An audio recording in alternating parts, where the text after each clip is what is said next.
11 मार्च 2021। Democracy पर दुनिया भर के देशों की लगातार रिसर्च करने वाले एक विदेशी इंस्टीट्यूट ने बताया है कि भारत अब चुनावी तानाशाही में बदल चुका है। पिछले साल इस इंस्टीट्यूट ने वार्न किया था कि भारत बस अपनी लोकतांत्रिक हालत खोने ही वाला है।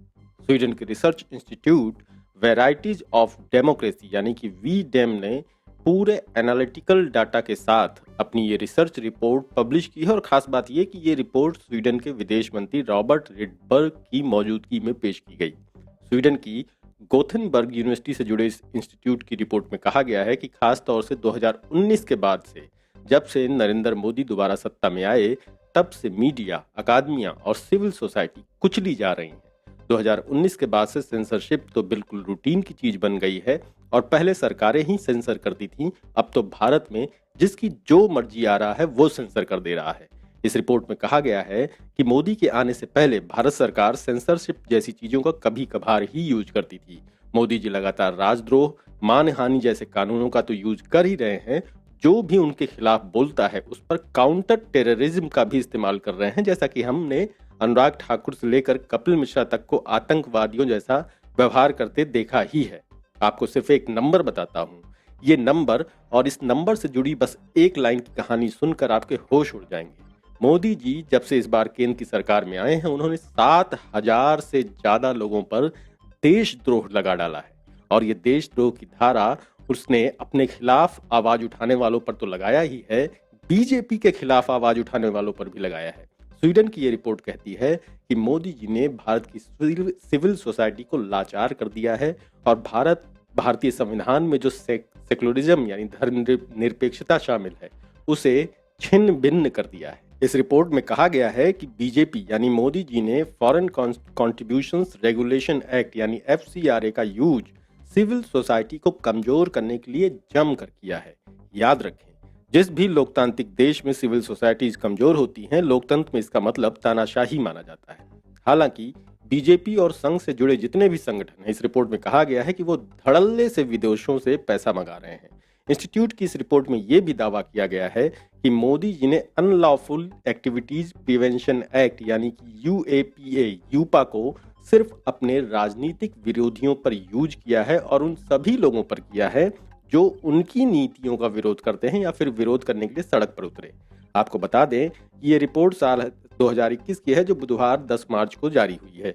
कोई भी इसे वी डैम डेमोक्रेसी रिपोर्ट के नाम से गूगल पर सर्च करके पढ़ सकता है, ये पूरी तरह से फ्री है।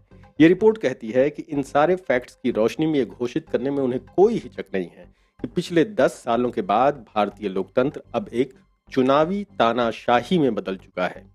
अच्छा, एक बारगी कोई ये कह सकता है कि स्वीडन की क्या औकात या नॉर्वे की क्या औकात या कोई फिर बड़ा भक्त हुआ तो ये भी कह सकता है कि अमेरिका की क्या औकात।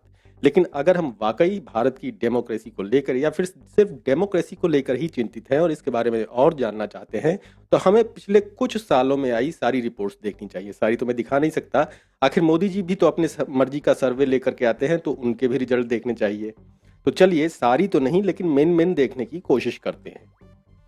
पिछले हफ्ते यानी मार्च 2021 की शुरुआत में ही अमेरिकी थिंक टैंक फ्रीडम हाउस की रिपोर्ट आई थी जिसमें कहा था कि भारत में प्रधानमंत्री नरेंद्र मोदी की अगुवाई वाली सरकार के शासन में भारत में लोकतांत्रिक स्वतंत्रता लगातार गिर रही है और भारत ने एक वैश्विक लोकतांत्रिक अगुवा का रास्ता बदलकर एक संकीर्ण हिंदू हितकारी देश का रूप अख्तियार कर लिया है और इसकी कीमत समावेशी और समान अधिकारों को तिलांजलि देकर चुकाई जा रही है।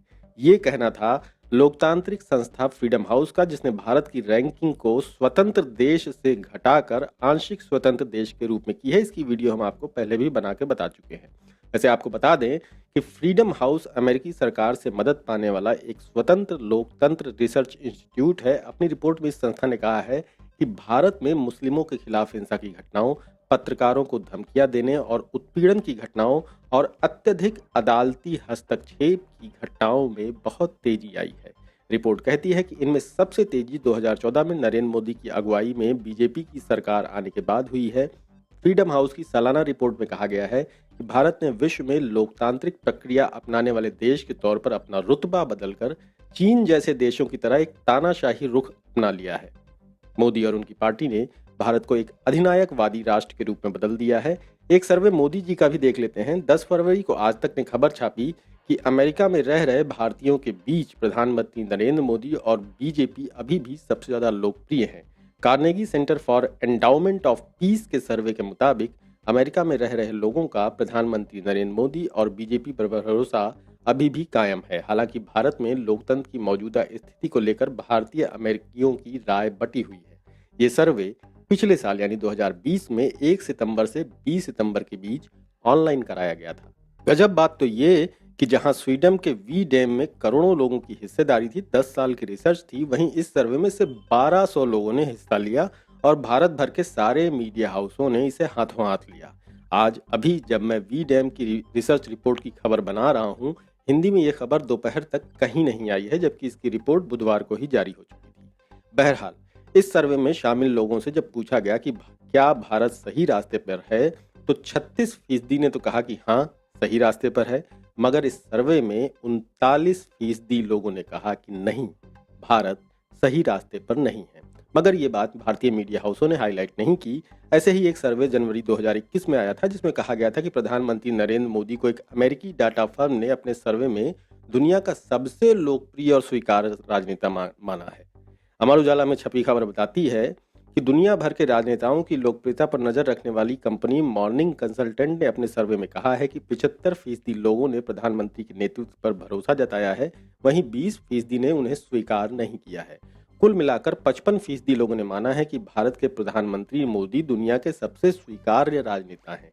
ये सर्वे अमेरिका, फ्रांस, ब्राजील, जापान समेत दुनिया के 13 लोकतांत्रिक देशों में हुआ था।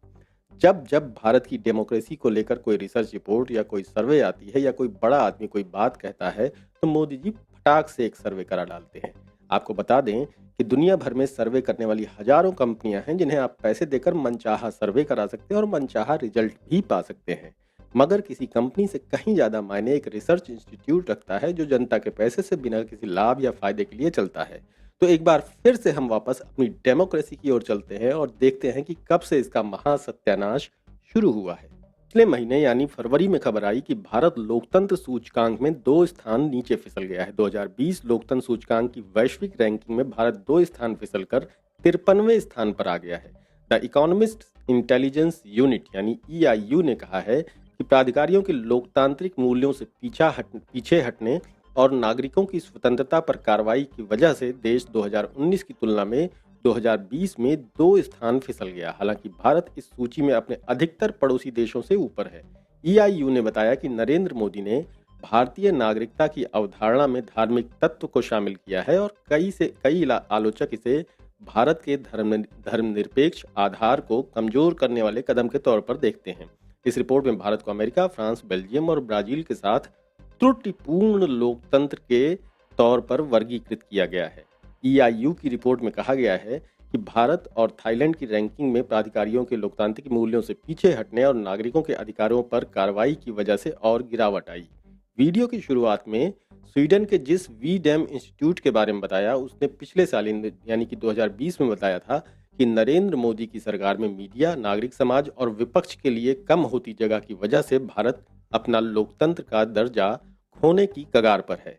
तब इसने बताया था कि 2001 के बाद पहली बार ऑटोक्रेसी यानी निरंकुशतावादी शासन बहुमत में है और इसमें 92 देश शामिल हैं, जहां वैश्विक आबादी का 54% हिस्सा रहता है। इसमें कहा गया है कि प्रमुख G20 राष्ट्र और दुनिया के सभी क्षेत्र अब निरंकुशता की तीसरी लहर का हिस्सा हैं, जो भारत, ब्राजील, अमेरिका और तुर्की जैसी बड़ी आबादी के साथ प्रमुख अर्थव्यवस्थाओं को प्रभावित कर रहा है। रिपोर्ट की प्रस्तावना में कहा था कि भारत ने लगातार गिरावट का एक रास्ता जारी रखा है, इस हद तक कि उसने लोकतंत्र के रूप में अपनी स्थिति लगभग खो दी है।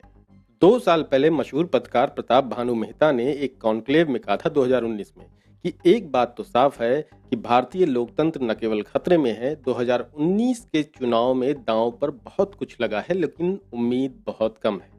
ऐसा क्यों है? क्योंकि सबसे बड़ा सवाल यही है कि लोकतंत्र बचेगा या नहीं बचेगा। पिछले कुछ सालों में जो माहौल बना है, उससे बीते 10-15 सालों में जो उम्मीदें जगाई थीं, वो सब दांव पर लगा हुआ है। जाहिर है कि इन सारी रिपोर्टों के आने के बाद ये कहना मायूब न होगा कि हम भारतीय अपने देश को और ज़्यादा लोकतांत्रिक बनाने की लड़ाई लगातार हारते जा रहे हैं। प्रताप भानु मेहता का कहना अब सही हो रहा है।